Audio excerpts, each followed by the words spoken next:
Hey babes, welcome to my new channel that is dedicated to my 2-year-old son's allergies. For my first video, I wanted to address what it's like being an allergy mom and give all of my help and support to parents going through similar situations. So my son has 15 allergies and he keeps getting more fairly often, which is very scary to me.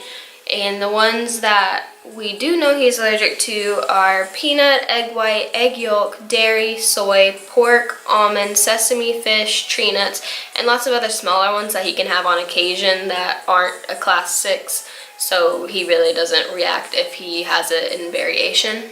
When he was 11 months old, we gave him peanut butter for the first time and he swelled up around his mouth, and that's whenever this whole allergy journey began. We took him to the pediatrician and she sent us to a lab to get blood work done for an allergy test. It took about a week for the test to come back, and when it did, he was a class 1 on dog, class 2 on cat, class 1 on peanut, and class 2 on egg white. And on that day, I was looking back and I realized that whenever he started baby food, he started having really bad eczema. His eczema was bloody all the time. So looking back, I was realizing that it was because a lot of baby food has egg in it, and obviously he was allergic to egg. So it only took about a week for egg to get out of his system to clear up all of his eczema, which just proved to me that that was the cause of his eczema for most of his life. And then everything was great for about 6 months.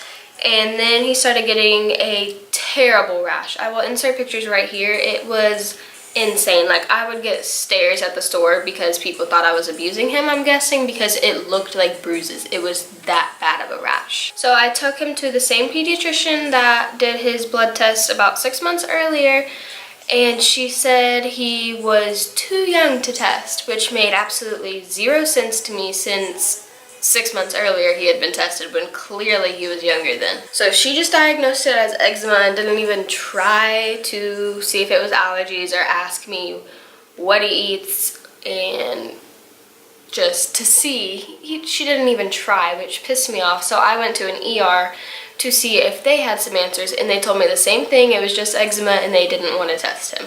I knew in my heart that it was not just eczema because I had been through this before, and it was the worst rash I have ever seen. I just kept going to different ERs. I was calling around doctors to see if they would allergy test, and nobody would allergy test. So fast forward about 5 months, we moved to Florida and I still had no answers, and his rash just kept getting worse and worse and worse. Immediately after moving, we got him into a new pediatrician within days of moving there, and they were livid that 1, he didn't have an EpiPen already because he was allergic to peanut and egg, and 2, that she refused to test him because of how bad his rash was, and she could clearly tell that it was food allergies. So she referred us to an allergist who got us in really quick, and they did the same blood sample test that was done whenever he was 11 months old. That came back with class 6 on almost everything that I had listed except for pork and fish. Those were negative on that test. He cleared up immediately after I changed his diet. I switched him to coconut milk because he can't have almond milk or regular milk. I switched him to vegan. He's mainly vegan, but he eats some chicken, so I don't like to call him vegan, but for the most part he is vegan. So I was beyond livid. I have no words for how pissed I was. So I called the pediatrician in Texas and I threw an absolute fit and just hung up on her before she could say anything because I was pissed. She let my child go through hell and back for about half a year. He was burning from the inside out. He was refusing to eat because he knew it made him feel bad, and she still denied testing him no matter how many times I went to her freaking office. Then about a month after we got his diagnosis on his allergies, he started to get a rash on his arm, and it was even worse than the one before.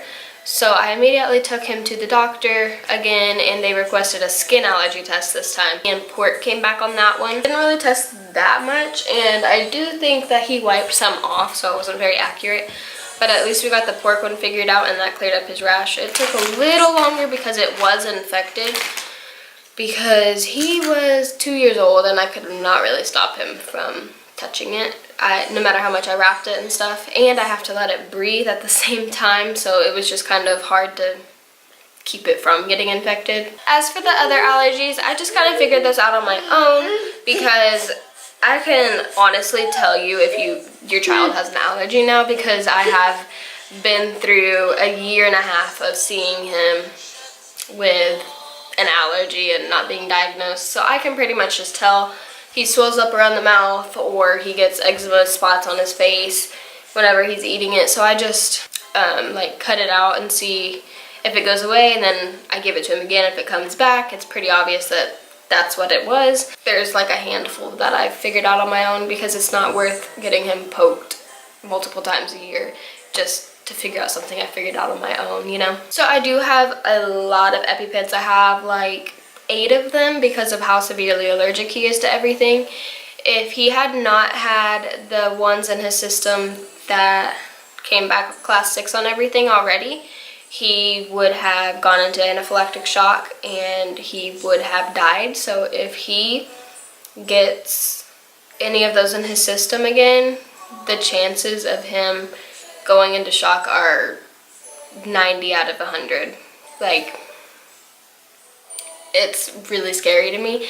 So I have multiple EpiPens to carry with me everywhere. I have one at my grandma's house, one at my mom's house, one at our house obviously, one in my purse, one in the car. I have one everywhere. Anthony has one in his little man backpack thing. I just make sure everywhere I go, even if we're not eating somewhere, I could put him in a cart and the child was eating peanuts in there and he will go into shock and die. It is that severe if I don't have the EpiPen on me.